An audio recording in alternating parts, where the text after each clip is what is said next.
O Ciro Gomes teve uma caminhonete Hilux apreendida como garantia de uma dívida de indenização que ele vai ter que pagar para o vereador Fernando Holliday. O Holliday entrou na justiça contra ele porque o Ciro Gomes chamou ele de capitão do mato num programa da Jovem Pan e o Ciro Gomes teve que pagar 38 mil reais. A caminhonete é garantia e o Fernando Holliday já quer até leiloar a caminhonete. Não entende nada esse menino, mas eu vou te explicar. Vem comigo.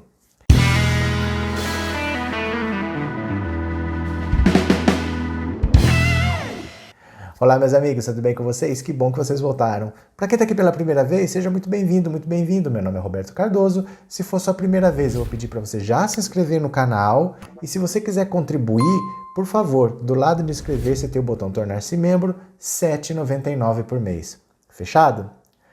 Olha, 2018, na Rádio Jovem Pan, Ciro Gomes deu uma entrevista e lá ele chamou o Fernando Holliday de capitão do mato. Ele disse isso porque o Fernando Holliday é negro, mas luta contra os interesses dos negros. Ele é contra, por exemplo, o feriado do Dia da Consciência Negra, ele é contra as cotas raciais, e o Ciro Gomes disse, ele serve para perseguir negros como um capitãozinho do mato, que nos tempos da escravidão no Brasil era aquele escravo que era escolhido para perseguir o escravo que fugia. Então ele ia para a floresta para trazer de volta o escravo fugido. O Fernando Holliday não gostou, se sentiu ofendido, é direito dele, entrou na justiça e ganhou. A indenização seria no valor de 38 mil reais e como garantia desse pagamento, a juíza determinou que fosse apreendida uma caminhonete Hilux do Ciro Gomes. Dá só uma olhadinha. A Justiça de São Paulo apreendeu uma caminhonete Toyota Hilux do ex-ministro e ex-governador do Ceará, Ciro Gomes, para garantir que ele pague parte da indenização ao vereador Fernando Holliday. Ciro foi condenado em fevereiro do ano passado a pagar 38 mil reais a Holliday por tê-lo chamado de capitãozinho do mato.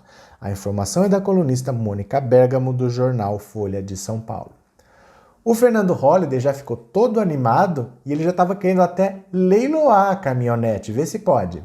Segundo o vereador, parte do valor arrecadado com o leilão será usado para pagar dívidas. Uma delas é no valor de 25 mil reais, referente a uma ação que perdeu contra um militante do PSOL. Se sobrar algo, vou ajudar minha família no interior da Bahia. Então, ele mesmo, Fernando Holliday, perdeu uma ação na justiça, vai ter que pagar 25 mil reais, então ele quer leiloar a caminhonete para pagar essa dívida que ele também tem.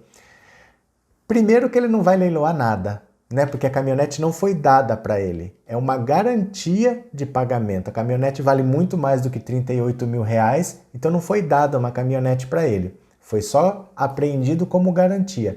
E cabe recurso. O Ciro Gomes perdeu, hoje ele tem que pagar, mas cabe recurso. Então, apesar de ter sido condenado, ele ainda pode recorrer e os advogados já disseram que vão recorrer. E recorrendo, ele pode até ganhar, porque em casos até piores do que esse, a justiça passou a mão. Eu não sei se vocês lembram de quando o Jair Bolsonaro foi no Teatro da Hebraica. Em São Paulo tem um clube ligado à colônia judaica chamado A Hebraica. E lá ele fez um dos piores discursos que nós já vimos nos últimos tempos. Isso foi em 2017. Vamos relembrar? Ele fez críticas aos quilombolas. Dá uma olhada. Eu fui num quilombo. O afrodescendente mais leve lá pesava 7 arrobas. Não fazem nada. Eu acho que nem para procriar ele serve mais. Mais de 1 bilhão por ano é gasto com eles, disse sobre risos da plateia de cerca de 300 pessoas. O deputado também criticou o acolhimento a refugiados pelo Brasil. Não podemos abrir as portas para todo mundo, disse, mas não se mostrou avesso a todos os estrangeiros. Alguém já viu algum japonês pedindo esmola? É uma raça que tem vergonha na cara, afirmou.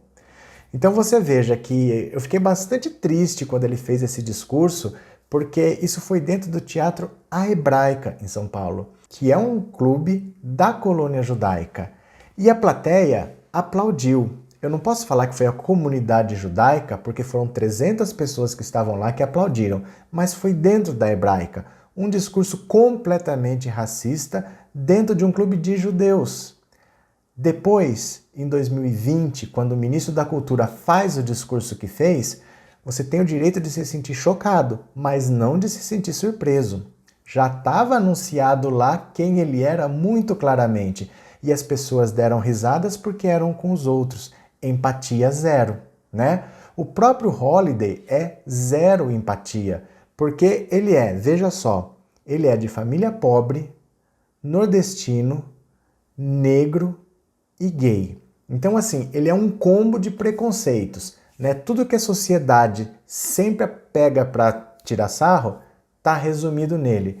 E ele tem empatia zero, apesar de ser gay, ele é contra o movimento LGBT, apesar de ser negro, ele é contra cotas raciais, ele é contra o Dia da Consciência Negra, ele é contra o movimento negro, ele é contra tudo ligado a essas minorias.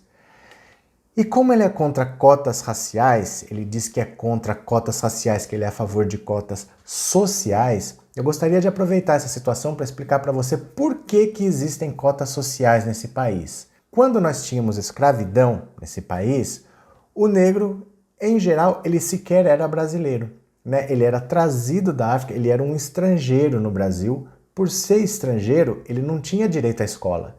Ele já era escravo, ele não poderia de qualquer jeito sair para estudar, mas ele não tinha direito à escola. Quando foi feita em 1837 a reforma do ensino público no Rio de Janeiro, foi feita uma lei específica proibindo negros de estudar. Dá uma olhada. São proibidos de frequentar as escolas públicas todas as pessoas que padecerem de moléstias contagiosas, os escravos, os pretos africanos, ainda que sejam livres ou libertos. Basicamente, essa lei proibia por lei de estudar quem fosse leproso, que era o grande problema da época, né? Eu sei que hoje chama hanseníase, na época se falava leproso, e os negros, mesmo que livres ou libertos. O livre é o que já nasceu livre, o liberto é o que ganhou a alforria. Eles eram proibidos por lei. Desde 1837 até 1891, praticamente o século XIX inteiro, foram proibidos de ir para uma escola. Paralelamente a isso, os ricos tinham à disposição educação domiciliar. A escola pública que tinha era só para os pobres, bem pobres mesmo, e para os filhos de imigrantes que estavam chegando no Brasil, que era para substituir essa população negra indesejável, para eles existiam bons colégios, normalmente ligados à Igreja Católica, onde tinha uma colônia italiana, uma colônia alemã, que eram os imigrantes, que eram muito bem-vindos no Brasil. Existiam bons colégios, excelentes colégios ligados à Igreja Católica, mas eram exclusivos para descendentes de imigrantes. Por exemplo, essa escola, que era para descendentes de alemães, para imigrantes alemães, na cidade de Buriti, em São Paulo, era só para filho de imigrante alemão. Ou essa, que era para filho de imigrante italiano, no Rio Grande do Sul. Então existiu no Brasil, caso você não saiba, cotas para brancos.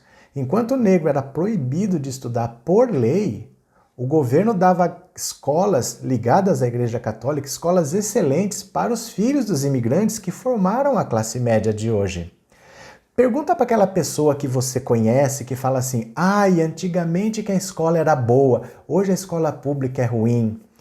Pergunta para essa pessoa, só de curiosidade, qual era o nome da escola que a pessoa estudava?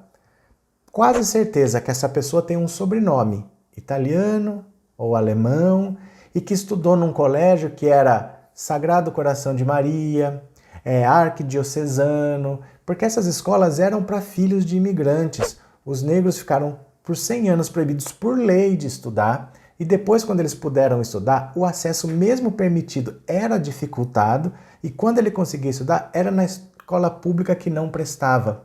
Você vê que a pessoa que fala que a escola pública era boa no Brasil são pessoas brancas, não são pessoas negras. Você entende? Isso fez gerar uma classe média forte, meritocrata, que a gente tem hoje branca, e universidades com presença totalmente branca. Por isso você precisa começar a equilibrar. E quando ele fala que ele é a favor de cotas sociais, não raciais, eu tenho uma surpresa para ele. Todas as cotas são sociais, porque funciona assim. De um total de vagas, vamos dizer que o curso tenha 50 vagas. Um curso lá de odonto ou um curso de direito tem 50 vagas, escola pública. Metade tem que ser separada para cotas. todas as cotas. Já vou explicar como funciona. A outra metade é livre concorrência, pode entrar todo mundo. Essa metade é para aluno que veio de escola pública.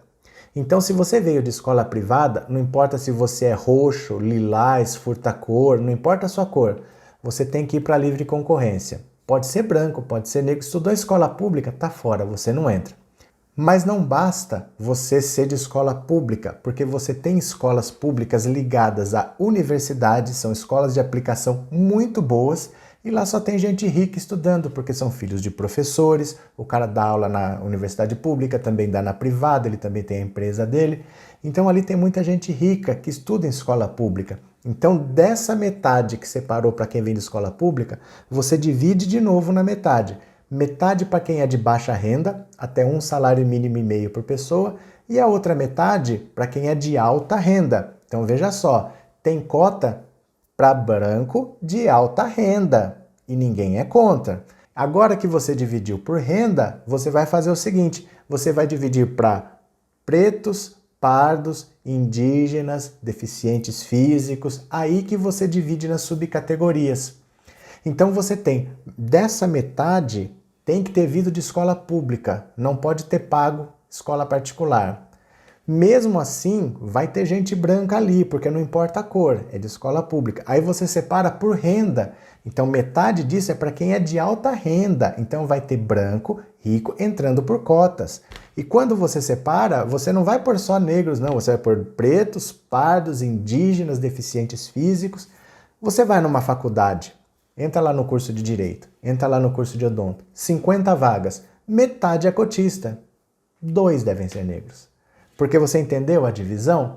Quer dizer, tem branco rico que entra por cotas, tem branco pobre que entra por cotas, tem indígena que entra por cotas, tem deficiente que entra por cota, mas a pessoa só é contra a cota para negros. No fundo, o brasileiro não é contra cotas. Se você acha que você é contra cotas, você não é contra cotas. Você é contra ajudar preto. Desculpa te informar isso, porque você não é contra o rico branco que entra pela política de costas, você não vai lá falar, mas por que você entrou pelas costas? Você não tem capacidade de entrar pela vaga normal? Para o branco você não pergunta. Para o branco rico que está estudando por cotas numa faculdade pública, isso não te agride, isso você não acha ruim. Você acha ruim os 2 pretinhos que tem lá numa sala de 50, 60. Então não é que você é contra cotas, você não é contra cota para deficiente físico, você não é contra cota para indígena, você é contra ajudar pretinho. Tá bom? Essa era a dica de hoje. Fernando Holliday, abre o olho, menino. Um grande abraço para vocês e eu já fui.